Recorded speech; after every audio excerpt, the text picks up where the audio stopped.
Ce serait qu'une petite partie de la mesure du temps. Il y a un livre qui est sorti il y a 3 semaines, Histoire de temps, où évidemment c'est beaucoup plus complet dans le livre où je résume l'histoire de la mesure du temps des Babyloniens jusqu'à l'horloge atomique et la nature du temps en relativité. Donc ça permet d'avoir une vision plus globale dans le cas du livre et plus facile. Donc ce sera une partie du livre que je présenterai ici.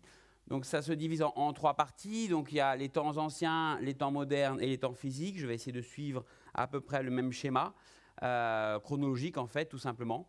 Alors, la question à laquelle on doit répondre, peut-on mesurer le temps? Donc la réponse est non, tout simplement. Comme au moins l'avantage, c'est que le séminaire peut se finir tout de suite. J'ai la réponse à la question.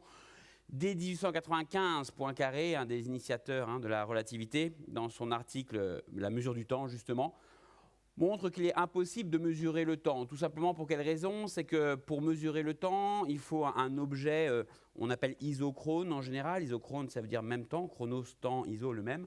Donc il faut un phénomène physique qui part de A et arrive en B, qui met un certain temps pour aller de A à B. Et le lendemain, il faut que le même objet mette le même temps pour aller de A à B. Mais il est évident que suivant les conditions physiques, suivant la position de la Lune, suivant les phases de Lune, suivant même la position de Sirius, l'espace n'étant pas exactement le même, le temps pour aller de A à B le lendemain, et aussi les conditions de température, de pression, ne sera jamais le même que le temps pour aller de A à B le jour d'après. D'accord? Donc je répète, ça peut être un pendule, ça peut être un quartz, ça peut être un ressort, quel que soit l'objet que vous avez. Ce ne sera jamais le même temps pour aller de A à B d'un jour à l'autre, puisque l'espace tout autour aura changé. Même si c'est minime, même si la Lune bouge ne serait-ce que de quelques mètres, le temps ne sera pas exactement le même. La seule possibilité pour avoir un temps qui est vraiment exactement le même, c'est évidemment si l'univers est statique. C'est-à-dire si l'univers ne bouge pas du tout. Si l'univers est exactement le même du jour au lendemain, on met le même temps pour aller de A à B un jour sur l'autre. Mais un univers statique, par définition, n'a pas besoin de temps parce qu'il ne bouge pas. Donc le temps n'a pas de définition, n'a pas vraiment de sens ou de réalité dans un univers qui ne bouge pas. Donc par définition, dans un univers mobile où le temps existe, la mesure du temps n'est juste pas possible. Par contre, évidemment, on peut s'en approximer de plus en plus. Donc ce que je vais montrer, c'est comment on peut approximer ces genres de mesures et comment on peut essayer de créer des objets qui ont des périodes à peu près égales. Alors, il faut savoir que la mesure du temps, évidemment, vous vous rendiez bien compte que la mesure du temps, la première fois qu'on mesurait le temps, ce n'était pas du tout pour être à l'heure au rendez-vous. Les précisions des heures, des minutes, etc. n'étaient vraiment pas très importantes. Les principales raisons pour lesquelles on voulait mesurer le temps, c'était principalement des raisons mythologiques, mystiques, surtout au niveau des phases de lune. Les phases de lune étaient très importantes. Les calendriers étaient souvent des calendriers lunaires. Et suivant si la pleine lune arrivait les mois lunaires sont entre 29 et 30 jours, c'est 29 jours et demi. Suivant si la pleine lune arrivait un 15 du mois, c'était parfait, mais si elle arrivait un 14 du mois ou un 16 du mois, ça correspondait à des sécheresses ou à des inondations. Donc il était important de savoir quel jour arriverait la pleine lune le mois prochain, afin de faire des prédictions, ou initier des guerres par exemple dans le cas des politiques, ou célébrer des naissances. Même chose pour la médecine, là c'est un traité de médecine du XIIe siècle par exemple qu'on peut retrouver, où suivant la position de la Lune dans le ciel astral, donc ça ce sont les différentes constellations, d'accord, les signes du zodiaque, sur la position de la Lune dans le signe du zodiaque, ils vous disent à quel endroit faire les saignées. Les saignées devaient être faites par exemple aux pieds ou aux mains ou au cou, etc. Même au XIVe siècle, il y a encore des cours d'université de médecine, au XIVe siècle à la fac de Montpellier, on peut retrouver ce même genre de graphique où on explique, suivant la phase de lune, à quel endroit il faut faire les saignées. C'est pour ça qu'il y a des phases de lune sur les montres. Il faut savoir que les premiers instruments de mesure du temps, c'était principalement des phases de lune qui étaient pour eux plus fondamentales que l'heure en elle-même. Donc la position des étoiles était pour la plupart des gens plus fondamentale que connaître l'heure. L'heure qui apparaît sur un cadran, c'est uniquement à partir du XIVe, XVe siècle uniquement. Les premiers mécanismes étaient principalement pour faire sonner les cloches. C'est pour ça qu'on dit clock en anglais ou cloch en allemand. C'est une cloche qui pour faire sonner la cloche des 5 prières du jour, des matines, des laudes jusqu'au vêpres. Connaître l'heure n'était vraiment pas très important pour l'époque. Donc c'est vraiment les phases de lune ou les positions astrales qui comptaient. Alors, on va commencer par l'année, la mesure de l'année, la mesure du temps de l'année. Alors, savoir à partir de quel moment un homme a planté un bâton et a mesuré le temps avec l'ombre d'un bâton, évidemment, c'est impossible de savoir. Les premiers écrits de mesure du temps datent de vers moins 1500. C'est à la fois des clepsydres égyptiennes ou des clepsydres babyloniennes ou des cadrans solaires en Mésopotamie, parce que les premiers écrits qu'on a datent de à peu près cette époque-là, 2e, 3e millénaire. Peut-être il y a 5000 ou 10 000 ans, quelqu'un a eu l'idée de planter un bâton et voir de l'ombre, c'est totalement probable. Mais dater la première fois où qu'un homme a eu l'idée de se servir du temps pour mesurer. Hop, je suis revenu en arrière. Alors, pour le cocher, la première idée, c'est de regarder le soleil. Le soleil, c'est évidemment la première astre qu'on observe, la première idée de mesurer le temps. Et pour l'année, c'est assez simple. Comme il y a sur la Terre un axe de 23 degrés sur le plan de l'écliptique, ce qu'on appelle l'axe de rotation de la Terre par rapport à l'axe de l'écliptique, donc le plan Terre-Soleil. Donc on comprend très bien sa rotation de la Terre, ici entre l'hiver et l'automne, ici entre l'automne et l'été. On comprend très bien que le Soleil se couche, comme il y a un angle de 23 degrés, à peu près à notre latitude. Le Soleil se couche en hiver, là c'est l'ouest, donc le Soleil se couche en hiver plutôt vers le sud, le Soleil fait ce chemin-là en hiver, donc peu de soleil en hiver, et en été le Soleil se couche à l'ouest, mais plutôt vers le nord, parce que la trajectoire est beaucoup plus longue, les jours sont beaucoup plus longs en été qu'en hiver. Et à l'équinoxe, là où il y a 24 heures, le Soleil se couche exactement à l'ouest. Donc suivant où se couche le Soleil, on peut se repérer dans l'année. Et ce qu'on appelle solstice, sol staré, c'est-à-dire le soleil qui s'arrête, c'est le moment donné où le soleil arrête sa course et repart dans l'autre sens. Donc solstice d'été ici, qui est à peu près le 21 juin, solstice d'hiver ici, à peu près le 21 décembre. Donc certaines civilisations prenaient le solstice comme début de l'année, c'est pour ça que Jésus est né à 25 décembre, en grande partie à cause de ça. Beaucoup de civilisations du Sud prenaient en général le début de l'année comme étant le solstice d'hiver, lorsque le soleil reprenait sa course pour retrouver en fait l'été. Donc c'était en gros la fin de l'année ou le début de la nouvelle année était déterminé à partir du solstice d'hiver. D'autres civilisations prenaient, comme les Égyptiens, prenaient le solstice d'été plutôt, c'était lié à la crue du Nil, donc c'est plutôt au solstice d'été que les années commençaient. Dans le cas des populations du Nord, les populations celtiques, galloises, ou irlandaises ou même bretonnes, c'est plutôt en fait l'équinoxe qui servait de point de début d'année. L'équinoxe, alors c'est plus difficile de repérer l'équinoxe parce que autant les deux extrêmes on peut les repérer parce que le soleil prend sa course dans l'autre sens, autant l'équinoxe c'est un peu plus difficile à repérer.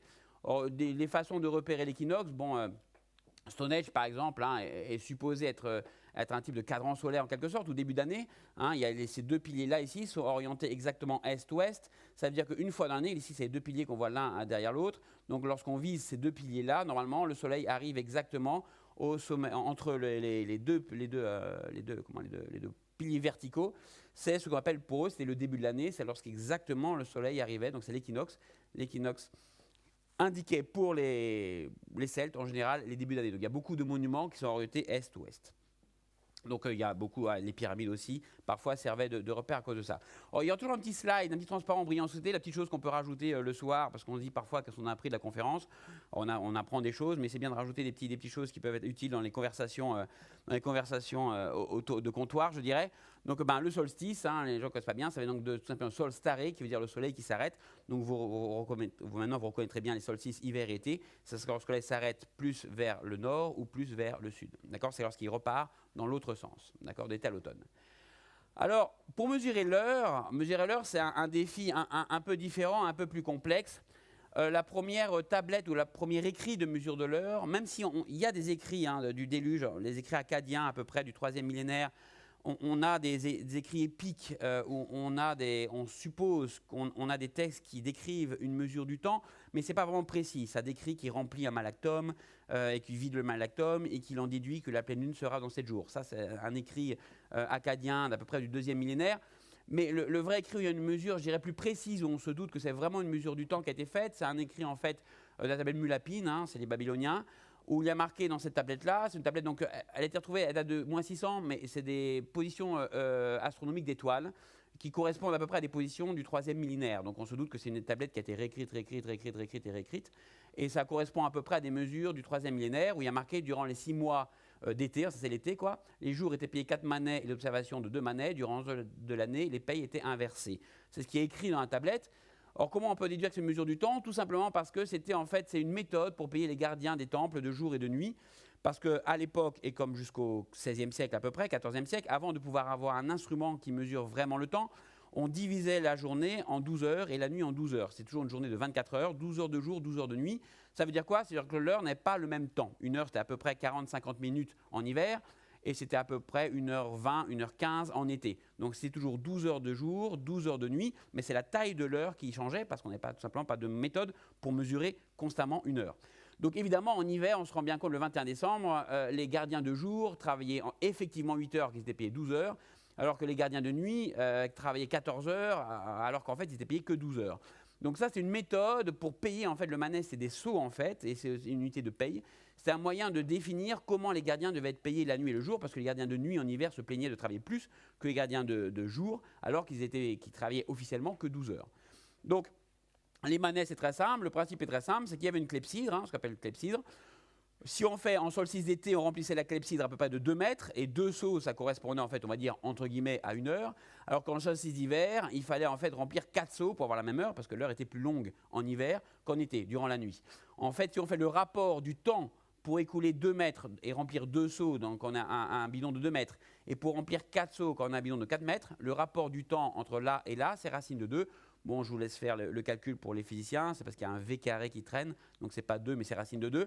Et donc en fait, 2 manets en été, pour remplir 2 manets en été, 2 seaux en été, c'est racine de 2 fois plus court que remplir 4 seaux en hiver. Et racine de 2, c'est 1,4, et c'est à peu près la différence de temps entre les jours et les nuits en hiver par rapport à l'été. Hein, c'est à peu près entre 45 minutes et 1h15, ça correspond à peu près à 1,4, 1,5. Donc, évidemment, ils ne connaissaient pas l'algèbre, mais on se doute que par essai, ils se sont rendus compte que remplir 2 seaux en été et remplir 4 seaux en hiver correspondait au rapport des heures de jour et des heures de nuit. Donc, la clepsydre, c'est la première trace écrite vraiment d'une mesure explicite de temps, avec un objectif très clair, c'est payer les gardiens de jour et de nuit. Hein, c'est souvent le cas, souvent les paye. Autre question aussi, pourquoi 12 heures? Vous me dites, pourquoi les journées étaient divisées en 12 et pas en 10 et pas en 20? Alors la base 12 était très répandue en Mésopotamie, et en Assyrie et dans toute cette région, et ça s'est répandu même ensuite jusqu'au Moyen-Orient. C'est parce qu'on comptait avec les doigts, hein, 1, 2, 3, 4, 5, 6, 7, 8, 9, 10, 11, 12, et ensuite on a 12, 24, 36, 48, 60. D'accord? Donc la base 12, 12 et 60, était une base très répandue pour les marchands. Et comme évidemment les marchands naviguaient et voyageaient beaucoup tout autour du monde, c'est une base qui a été répandue dans le monde entier du Moyen-Orient, qui était très actif à cette époque-là. Et la base 60 aussi en Inde, c'est aussi une base 60. Donc 12 heures de jour et 60 minutes pour 1 heure. Ensuite 360, 60 fois 60, ça fait 360 pour les angles. Donc les bases de 360 degrés pour les angles, 60 minutes pour les heures, 12 heures pour les journées, et 24 heures, 12 heures de jour et 12 heures de nuit. Date de cette époque-là, quand les Romains sont arrivés et ont imposé leur base 10, ils ont gardé quand même la base 12 pour ce genre d'unité, heure, angle, etc.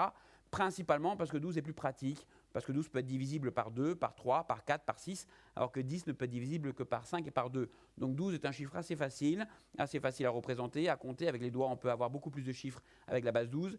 Donc ça, c'est pratique. Et le côté mathématique, c'est que 12 est facilement divisible. Donc on peut faire des quarts d'heure, on peut faire des tiers d'heure, etc., etc. Donc c'est le chiffre 12. Donc juste, les petites choses qu'on peut apprendre. Donc clepsydre, ça vient de klepto, voleur, kleptomane, hydra, eau, c'est la voleuse d'eau. Clepsydre, c'est un mot grec qui veut dire voleuse d'eau. Et la base 12, en fait, vient du comptage sur les phalanges qui date au moins du 4e millénaire avant Jésus-Christ. Pour la nuit, c'est un peu différent. Il n'y a pas le soleil. On a vu qu'on se servait du soleil pour mesurer les débuts et les fins d'année. Pour la nuit, c'est un peu plus compliqué parce qu'évidemment, il n'y a pas de soleil. La mesure de nuit, toujours pour des principes mythiques et mythologiques, surtout pour des principes sacrificiels, l'instrument de mesure était ce qu'on appelle le merket. Alors j'ai ici une reproduction d'un merket original du musée du British Museum. Voilà sous quelle forme ça se représentait. C'est l'instrument de mesure, c'était l'ancêtre de la montre en fait, qui permettait de mesurer à la fois le jour et à la fois la nuit. Alors comment on se servait du merket de la nuit? C'est très simple. Il y avait un astrologue ou un astronome. Astrologue et astronome à l'époque étaient évidemment similaires parce qu'on faisait l'astronomie pour prédire l'avenir. Donc astrologie et astronomie, c'était à peu près la même personne. Avait un assistant, il fixait le pôle nord, donc l'étoile polaire. Donc on avait un axe ici sud-nord. Et l'assistant avait ce merket devant lui. Et suivant, il fixait donc une fois qu'il était dans l'axe, l'astrologue fixait une des étoiles qui était déterminée dans son livre, enfin dans son guide. Et suivant la position de l'étoile et la position en fait du merket du fil à plomb par rapport à l'épaule, aux oreilles, à l'œil, à la tête ou aux genoux, il pouvait en déduire quelle heure il était, vu que le ciel tournait autour du pôle nord. Suivant la position de l'étoile et la position de l'étoile par rapport au corps de l'assistant, on pouvait connaître quelle heure il était. Alors, comme on le sait, c'est très facile. L'avantage en fait de tout ce qui est égyptien ou l'Empire égyptien, c'est que tout est écrit principalement dans les tombes et dans un sarcophage.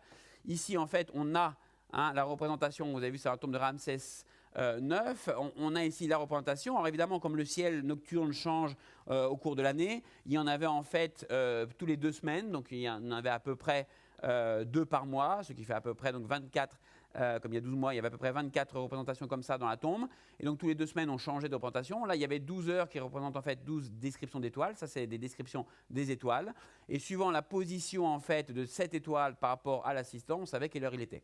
D'accord, donc on regardait cette étoile-là. Si elle était au-dessus de la tête, il était par exemple, on va dire 3 heures. Si cette étoile était au-dessus de l'épaule, il était 2 heures, etc., etc.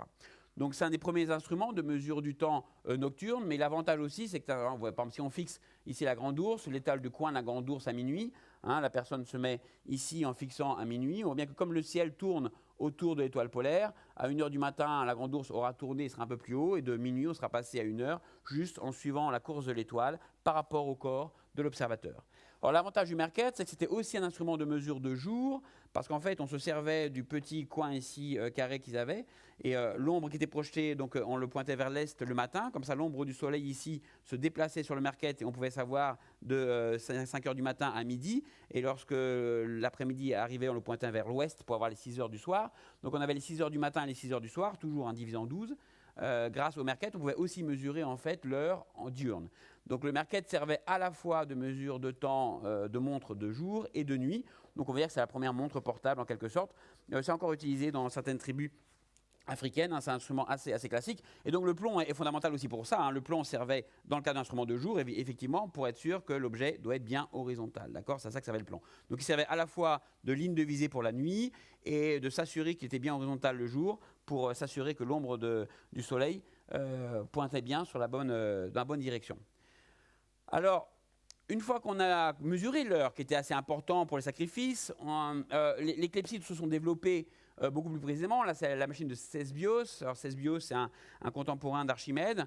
Il était à l'origine coiffeur, et puis il a créé cette machine qui est décrite par Vitruve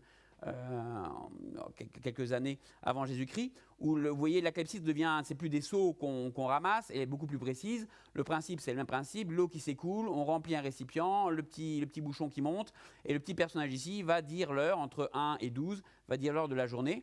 Une fois que le récipient est rempli, il se déverse ici dans le petit tabourin. Le tabourin, une fois qu'il est plein, fait un tour à la fin de la journée. Une fois qu'il a fait un tour, ici il y a 365 dents. Le petit ici, indicateur d'heure tourne d'un 365e de degré, blooms, et on a l'heure du lendemain. Et vous voyez qu'ici c'est l'hiver parce que les heures, si on suppose la journée, ici c'est l'hiver parce que ou l'été si vous voulez, parce que les heures sont plus courtes, l'hiver excusez-moi, parce que les heures de journée sont plus courtes, et ici c'est l'été parce que les heures, vous voyez, sont plus longues. Il y a plus, les 12 heures sont réparties sur une distance beaucoup plus grande ici que ici. Toujours pareil, 12 heures de jour, 12 heures de nuit, mais la durée de l'heure n'était pas la même. Et vous voyez que le fait de tourner le tambourin ici tous les jours fait qu'on avait tous les jours la mesure de l'heure. Donc ça, c'est une des inventions, la clepsydre la plus développée de l'époque. Il y a peu de clepsydres qui ont été aussi développées d'ailleurs par la suite. Alors, pour aller plus loin et mesurer la seconde, on a vu donc l'année, le jour, l'heure, la minute, la seconde. La seconde, c'est plus difficile, et on peut se dire pourquoi mesurer la seconde, parce qu'il n'y a aucun intérêt à mesurer, à avoir une précision de l'ordre de la seconde, surtout au XVIe siècle, au XVe siècle ou XVIIe siècle. S'il y avait un besoin fondamental de mesurer la seconde, c'est principalement à cause de la mesure des longitudes. Or, pour mesurer une longitude, c'est principalement dû à la navigation. C'est l'époque XVIIe siècle où la France et l'Angleterre et l'Espagne, mais petit à petit, de plus en plus la France et l'Angleterre, se font la chasse pour essayer évidemment d'avoir les courses les plus rapides pour aller au commerce à la fois des épices, à la fois du nouveau continent et du nouveau monde. Et donc il fallait essayer de voyager de façon plus rapidement et donc de pouvoir cartographier la Terre le plus précisément possible. Celui qui avait la carte de la Terre avait évidemment beaucoup plus de cartes en main, c'est le cas de le dire, que celui qui n'avait pas suffisamment de précision. Or, mesurer la latitude, c'est assez facile. La latitude, c'est assez facile. La latitude, c'est l'angle par rapport à l'équateur. Donc nous, on est ici à peu près à 48 degrés, 49 degrés à peu près, entre 48,8 degrés, c'est la latitude de Paris. 90 degrés, c'est le pôle Nord. 0 degré, c'est l'équateur. Donc mesurer une latitude, c'est assez facile. Tout le monde peut le faire chez soi. En fait, on a une étoile polaire. Donc l'étoile polaire, c'est celle qui pointe au pôle Nord, celle qui est en l'axe de rotation de la Terre. Donc si on fixe l'étoile polaire, c'est la direction du pôle Nord. C'est en gros, si on est au pôle Nord, l'étoile polaire va être sur notre tête. Donc si je vois l'étoile polaire sur ma tête, c'est facile de repérer l'étoile polaire. C'est la seule qui ne bouge pas quand la Terre tourne. Donc au Nord, je verrai l'étoile polaire là et toutes les étoiles qui tournent autour. Donc 80 degrés, c'est l'étoile polaire, je suis au pôle Nord. Plus je descends sur la Terre, comme la Terre est ronde évidemment, plus mon étoile polaire va descendre sur l'horizon. Et quand je vais arriver à peu près, quand je vais aller sur l'équateur, l'étoile polaire, je la verrai juste sur le bord de la mer. Et quand je vais descendre de l'autre côté de la Terre, je ne verrai plus l'étoile polaire parce qu'elle sera cachée par la Terre. Par contre, je me retournerai dans l'autre sens, je verrai la croix du Sud, ce qui est l'étoile qui est sur le drapeau australien. Et la croix du Sud est exactement l'équivalent d'étoile polaire, mais pour le pôle Sud. Donc les navigateurs du pôle Sud se repèrent par rapport à la croix du Sud. Okay, donc ceux qui vont souvent, qui passent l'équateur, leur but c'est de voir cette fameuse croix du Sud. Et pour les navigateurs du Nord, c'est l'étoile polaire qui repère le point fixe. Donc, au moins, donc, en calculant l'angle tout simplement entre l'horizon et la polaire, je sais où je suis. C'est ce qu'on appelle tous les sextants que vous voyez, etc. Quand vous voyez les marins dans les films faire ça, c'est exactement ce qu'ils font. Donc on calculait l'angle entre l'étoile polaire et l'horizon, et ils savaient à quelle latitude ils étaient. Si l'étoile était à 80 degrés, ils étaient au pôle Nord. Si l'étoile était sur l'horizon, ils étaient à l'équateur. Donc en calculant juste cet angle-là, on sait où on est sur la Terre. Donc c'est très très facile de calculer la latitude. D'ailleurs, il y avait dans un guide de pratique pour les gens qui allaient faire des pèlerinages à Jérusalem, il y a un guide pratique en 1150, un évêque islandais qui a trouvé la méthode pour déduire sa latitude. Hein. Il convient de s'allonger sur un sol horizontal, les pieds en direction du nord. Donc vous regardez l'étoile polaire, c'est très facile. En posant votre poing droit sur le genou, hop, on met le pouce en haut. Vous saurez que vous êtes arrivé à la latitude de Jérusalem quand la polaire sera très exactement au-dessus de votre pouce. Hein. Donc vous allongez, vous mettez votre genou comme ça, vous mettez votre doigt à votre pouce, et quand l'étoile polaire est exactement au niveau du pouce, vous êtes à la latitude de Jérusalem. Donc après c'est très facile, vous tournez à gauche ou à droite, ça dépend d'où vous venez, il ne faut pas se tromper. Vous tournez, on va dire, dans notre cas, plutôt à gauche, et à un moment donné, vous trouverez Jérusalem. D'accord ? Donc, en gros, les marins naviguaient à la latitude. C'est-à-dire qu'on avait une caravelle, elle suivait une latitude donnée, donc c'est très simple. On suit l'angle de l'étoile polaire, par exemple, et on garde l'angle fixe. Donc, on suit une latitude. Ensuite, on descend plein sud, d'accord ? Donc c'est facile aussi, hein. En suivant l'étoile polaire, on sait où est le sud, donc on suit plein sud. Et lorsqu'on a l'angle qui correspond à la latitude, par exemple, de la Jamaïque, ou des îles Caraïbes, ou n'importe quoi, hop, on tourne directement à droite et on y arrivera. D'accord ? Donc les navigateurs, pendant des siècles, voire des millénaires, naviguaient de cette façon-là, c'est très facile. On descend, on mesure l'angle, dès qu'on a la bonne latitude, on tourne. Okay ? Alors après, on ne sait pas combien de temps on mettra, évidemment, hein, pour aller de là à là, parce qu'on ne connaît pas la longitude. Mais on ira, à un moment donné, on arrivera. Christophe Colomb naviguait comme ça également. Donc on disait, à un moment donné, on arrivera où on doit arriver. Évidemment, si quelqu'un peut connaître la longitude, savoir où on est par rapport à la longitude, par rapport donc l'axe de rotation de la Terre, on peut prendre cette fois-ci une route diagonale et aller beaucoup plus vite. Donc savoir se positionner sur la Terre permettait évidemment de prendre des raccourcis et d'éviter aussi des naufrages. Parce qu'il y avait en fait beaucoup de naufrages dû au fait que la cartographie était très imprécise. Un des naufrages les plus connus, enfin une des catastrophes les plus connues, c'est en 1741 sur le Centurion, Hanson, qui en fait essayait de prendre de court les Espagnols vers la course vers le Chili. Et en fait, voilà le chemin qu'il a pris, c'est juste pour vous dire, quoi, il remontait, parce que comme il ne connaissait pas la longitude, vous voyez qu'il remonte à ce moment-là, il ne sait pas où il est, il dit, mince, je suis encore au Cap Horn. Donc il passe le Cap Horn, il remonte, il est encore au Cap Horn, donc il est obligé de redescendre, puis d'aller à gauche, puis de revenir à gauche, à droite. Donc vous voyez que c'est quand même très très chaotique avant d'aller à l'île Juan Fernández, alors que s'il avait une cartographie, il aurait pu faire le tour beaucoup plus simplement. Et par exemple, sur 1800 hommes, dans le cas de cette expédition, seuls 180 ont survécu. Donc c'est une des catastrophes. Il y a eu 10% seulement de survivants. Mais il y a d'autres catastrophes aussi de ce style, même avant, où il y a encore plus de morts. Donc à ce moment-là, les Anglais décident de créer ce qu'on appelle le Longitude Act. C'est-à-dire de créer un bureau des longitudes. En France, ça s'appelle Bureau des longitudes, dont Poincaré était un des directeurs d'ailleurs, dont le but était de calculer les longitudes terrestres. Donc pour calculer une longitude, c'est très simple. On part de Greenwich, par exemple, je prends Greenwich parce que c'est le référentiel de référence en ce moment. On a une montre qui est sur l'heure de Greenwich. On garde cette montre très précieusement sur l'heure de Greenwich. On arrive en Jamaïque, on regarde à midi, donc on attend midi, heure locale, donc on regarde le soleil à midi. On regarde l'heure qu'il est à Greenwich, on va dire 5 heures de l'après-midi. Si je connais l'heure de Greenwich, alors que je sais qu'il est midi ici, comme je connais la vitesse de rotation de la Terre, 360 degrés en 24 heures, je sais où je suis par rapport à Greenwich. D'accord ? Donc le principe est très simple, il faut avoir une horloge qui est fixée sur l'heure d'un référentiel. Je connais mon heure locale, je connais l'heure de Greenwich. La différence entre mes deux heures me dit où je suis sur la Terre. D'accord ? Avec les incertitudes dues à la latitude. Vous pouvez dire que c'est assez facile comme principe, mais si on fait le calcul, on voit que la Terre, en 4 minutes, elle tourne de 100 km. Elle fait 1 degré en 4 minutes, la Terre. 1 degré en 4 minutes, ça correspond à peu près à 100 km. Ça veut dire que si on fait une erreur d'1 minute, on a 100 km d'erreur. Il faut savoir que les voyages durent en général 6 semaines, si on va de l'Angleterre au Jamaïque. C'est-à-dire qu'il faut à peu près 3 secondes par jour d'erreur maximum pour avoir une précision d'à peu près 1 degré. Donc le prix équivalent en euros actuels, c'est 2, 3 et 4 millions d'euros actuels pour une précision de 1 degré, 2 tiers de degré et 1 demi-degré. Donc 1 degré, ça correspond à 100 km d'erreur sur la carte. 1 demi-degré, ça correspond à 50 km d'erreur. Et 100 km d'erreur, c'est quand même déjà beaucoup, surtout si on a des récifs. Donc le prix était énorme, même encore actuellement, 4 millions d'euros actuels. Et donc ça a été lancé, une prescription qui a été lancée. Donc ça coûte 3 secondes par jour. Et celui qui l'a remporté, c'est John Harrison, qui est un horloger qui est méconnu, enfin qui redevient connu depuis le début du siècle précédent. Mais il avait, dès 1736, il avait déjà fait un instrument de précision, mais des conflits dans le bureau des longitudes fait qu'il n'a eu le prix uniquement 3 ans après sa mort. Et c'est le premier qui a réussi à calculer la longitude. Il a été très oublié pendant des siècles. Mais le siècle dernier, en 1950, ils ont dans Westminster Abbey, si vous allez à Westminster Abbey, ils ont mis enfin John Harrison à Westminster avec sa pierre tombale. On l'appelait donc John Longitude Harrison, clockmaker, donc fabricant de montres, avec ici la longitude en fait de sa position à Westminster Abbey. Et ici, c'est une lame bimétallique, un petit clin d'œil parce qu'il utilisait des lames bimétalliques pour avoir une telle précision, tout simplement pour vous dire que quand on voyage de l'Angleterre en Jamaïque, ça va de moins 20 degrés à plus 30 degrés en gros sur les mers du globe.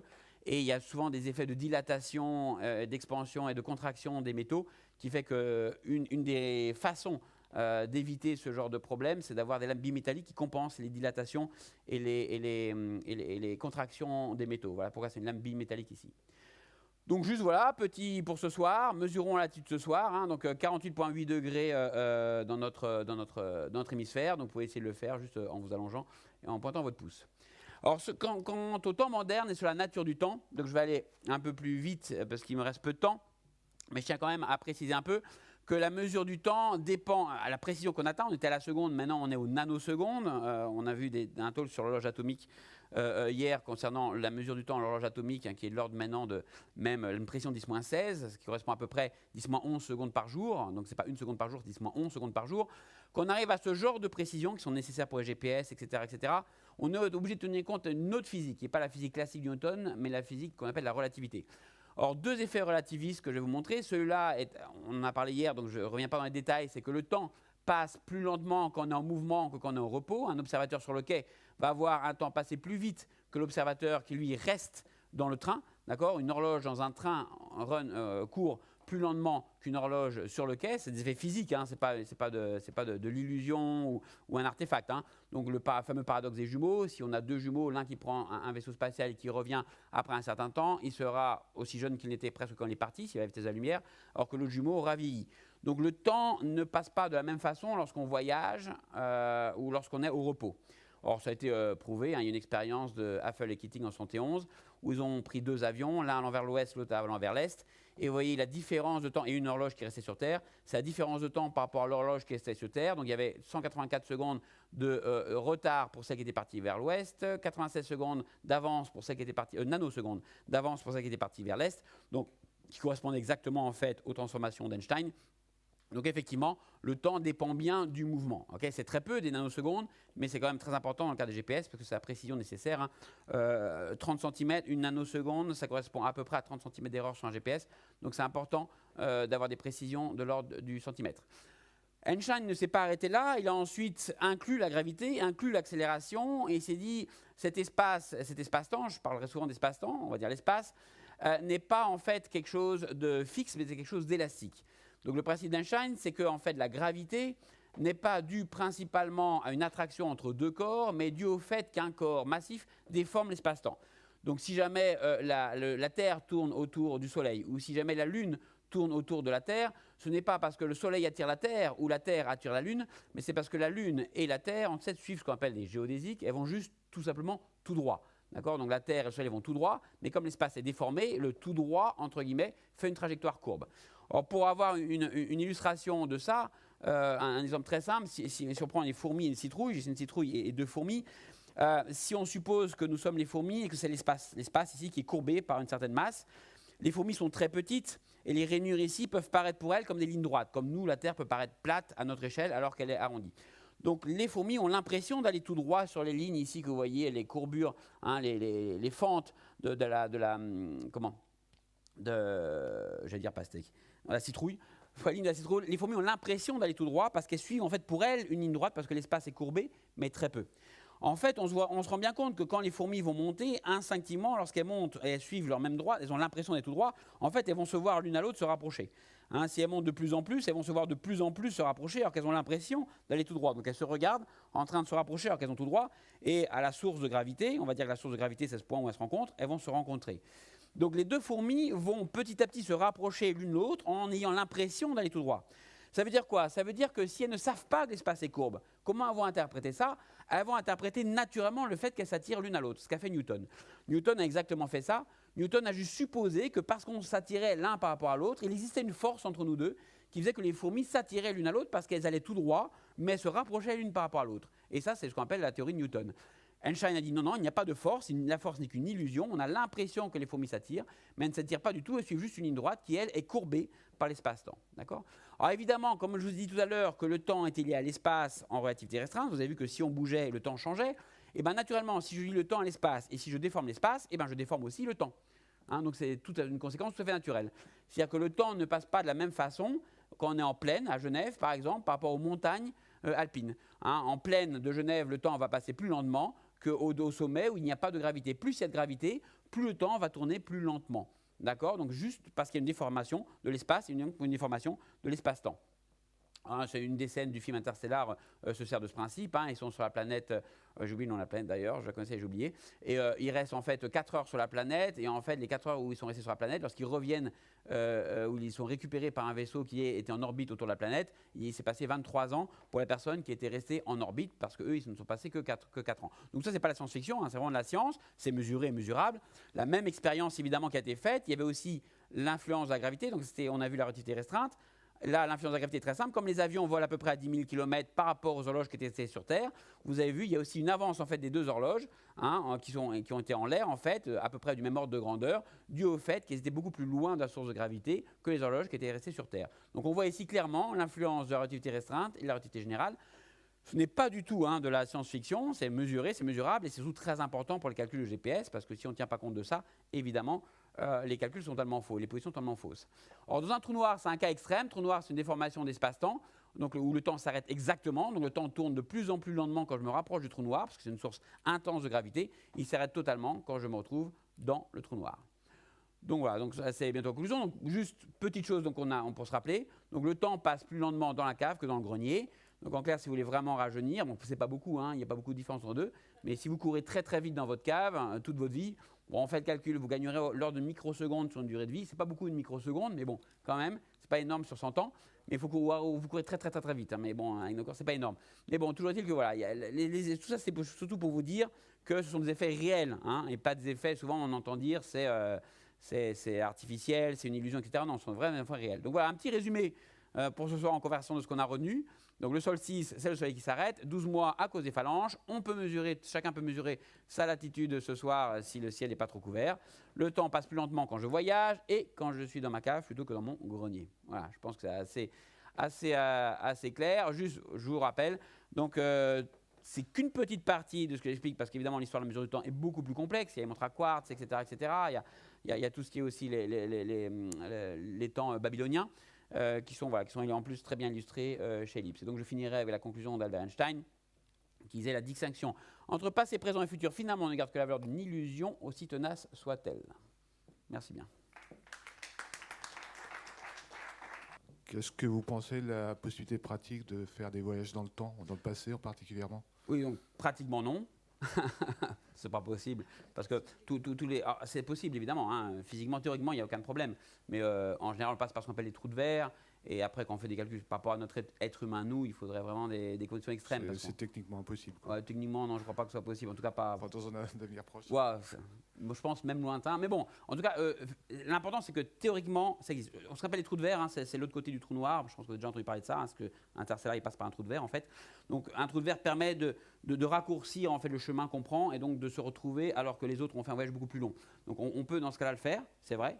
Et pour un métrique de Gödel ou ce genre de truc, ça demande des... Pardon ? Pour un genre métrique de Gödel ou ce genre de choses. Oui, par exemple aussi. Ouais, par exemple, avec des métriques de Gödel. On peut passer rapidement l'un à l'autre. Le seul problème, en fait, que c'est assez difficilement imaginable physiquement parce que les forces de gravité sont tellement fortes qu'on pourrait sans doute pas résister à ce genre de champ.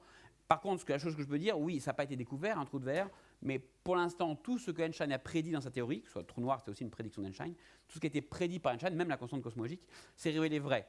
Donc la théorie étant tellement vraie sur tellement d'observables que l'existence d'un trou de verre, donc un passage du passé au futur, on pense évidemment vrai. Enfin, la théorie est tellement valide sur tous les points que ça existe sans doute.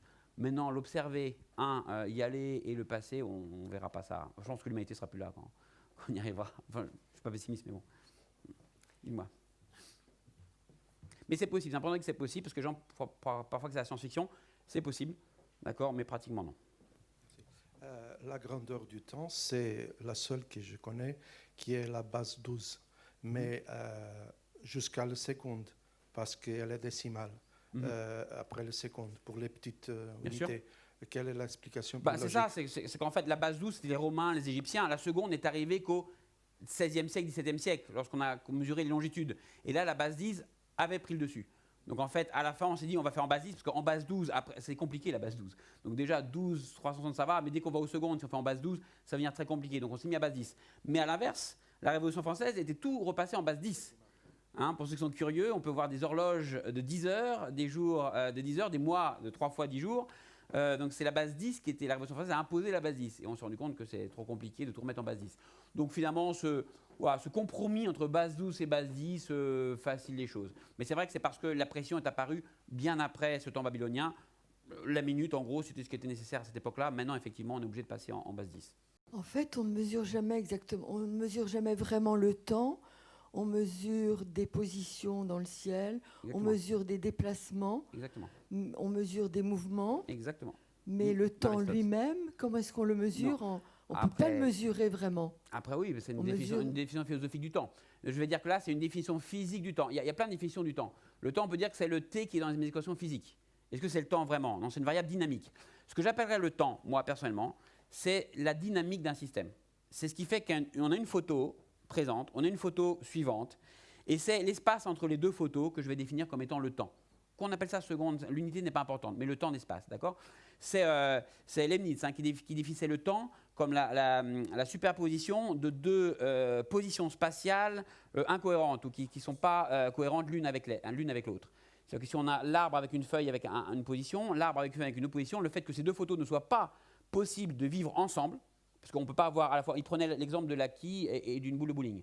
Hein, on a une photo d'une boule de bowling qui roule avec des quilles debout, une photo d'une boule de bowling avec des quilles qui sont renversées. Ces deux situations sont incompatibles. Donc c'est la différence entre deux positions spatiales incompatibles. On ne peut pas avoir à la fois des quilles debout et, enfin en physique quantique, mais bon, c'est pas l'époque, des quilles debout et des quilles couchées. Le fait que physiquement, spatialement, on a deux états physiques qui sont différents, fait que le temps existe. Parce que c'est incompatible. Si l'espace est totalement statique, on ne bouge pas, le temps n'a pas nécessité d'exister. Si on a deux positions qui ne sont pas compatibles, je suis comme ça, mais les deux ensemble ne peuvent pas exister, le fait que deux positions spatiales ne peuvent pas exister ensemble me disent qu'il y a quelque chose entre ces deux, que j'appelle temps. Et donc c'est normal que la mesure d'un temps soit justement entre deux positions physiques. Donc ce soit un balancier, un ressort, etc. Donc on va définir, comme le temps est défini par le fait de deux positions spatiales incompatibles, je vais prendre deux positions spatiales incompatibles, le balancier qui est là, le balancier qui est là, et la différence que je mets pour aller de là à là, je vais appeler ça temps. Voilà. Alors, est-ce à dire que la mécanique quantique abolit le temps? Oh, le temps en mécanique quantique, c'est plus complexe. C'est plus complexe. Non, le temps est une définition. Mais après, quand on va dans les nanosecondes, etc., et qu'on va dans ce genre de choses, il y a une incertitude quantique sur le temps. Donc ça, c'est encore un peu plus complexe. Mais c'est des échelles tellement petites qu'on peut... Voilà. Dans le cas de notre jour et de mesure du temps, où on s'arrête à la nanoseconde, ça va aller. La quantique n'apparaît pas encore là. Mais c'est vrai que bon... Vous avez raison, hein, c'est une très bonne question que je me suis posée aussi d'ailleurs, par rapport à la définition de Leibniz. Mais bon, bonne question. On doit raccourcir parfois un peu la séance de questions. Pour ceux qui n'étaient pas là hier, chaque conférence à Time World se termine par une synthèse. Donc il y a des synthétiseurs, entre guillemets, qui vont pendant toute la journée vous proposer des synthèses de conférences. Alors, vous nous avez proposé comme question défi, Yann Mambrini, peut-on mesurer le temps? Et la réponse, eh bien, c'est non. C'est l'argument de Poincaré et c'est aussi la question que vous souleviez, madame, au troisième rang. C'est le fait que pour mesurer le temps, il faut utiliser un système qui bouge, un système qui oscille comme un pendule, comme un ressort, et qu'on mesure le temps entre deux positions différentes de ce système. Et le fait est qu'à cause de l'environnement, que ce soit la température ou même... de façon beaucoup plus large la position des planètes qui influent sur le système, eh bien on ne peut pas avoir une précision absolue sur la mesure du temps. En revanche, on peut mesurer le temps avec une certaine précision. Et la quête de la précision dans la mesure du temps est évidemment une histoire à part entière. Alors, ce que je voudrais faire remarquer, on a peu parlé finalement du XXe siècle, mais cette histoire de la quête du temps n'est pas du tout linéaire En fait, au XXe siècle, on va acquérir une précision sur la mesure du temps avec voilà, des horloges atomiques qui vont faire gagner vraiment une précision exponentielle sur la mesure du temps. Pendant très longtemps, en réalité, on est resté à une mesure du temps avec une précision de l'ordre de l'heure, donc que ce soit en Mésopotamie, en Égypte ou en Grèce.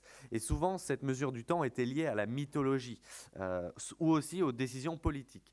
Alors bien sûr, le soleil était utilisé pour mesurer le temps, importance aussi également des phases de la Lune, et puis pour la mesure du temps la nuit, il y avait d'autres systèmes, en particulier qui se sont basés sur l'écoulement de fluides.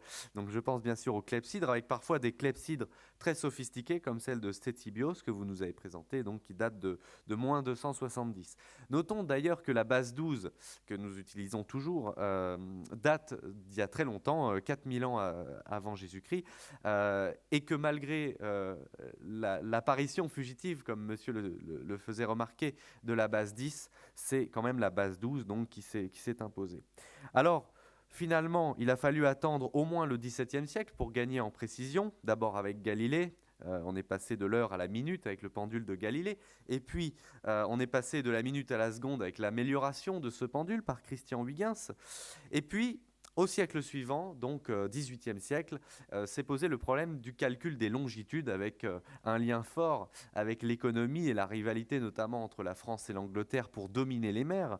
Et là, il fallait atteindre une précision de 3 secondes par jour, ce qui a été réalisé par John Harrison, même si cela a été reconnu très tardivement. Et donc cela permettait d'aller plus vite en mer. Donc là, on arrive à des précisions de l'ordre de 3 secondes par jour. Et comme je vous le disais, donc, il faudra attendre encore le XXe siècle pour gagner une précision vraiment là beaucoup plus importante, puisque les satellites actuels utilisent donc des horloges atomiques qui ont une précision de 10-9 secondes, donc 1 nanoseconde par an, ce qui correspond à une précision de 30 cm. Et puis les horloges atomiques en laboratoire montent même jusqu'à une précision de 10 puissance 11-11 secondes par an, donc ce qui est tout à fait remarquable. Puisque vous parliez, Yann Mambrini, donc des conférences d'hier, là on n'a pas eu le temps évidemment de parler des horloges atomiques, mais je vous renvoie, comme vous l'avez dit, à la conférence de Christophe Salomon. Sachez que toutes les conférences, n'est-ce pas, sont filmées et que vous pourrez les retrouver un peu plus tard sur le web. Et puis je précise aussi qu'il y a eu la conférence de Roland Lehoucq dans l'autre amphi, qui nous a parlé du paradoxe des jumeaux de Langevin, et notamment, je renvoie à votre question, des voyages dans le futur, pas dans le passé mais dans le futur. Donc vous pourrez voir cette conférence pour savoir s'il est possible de voyager dans le futur.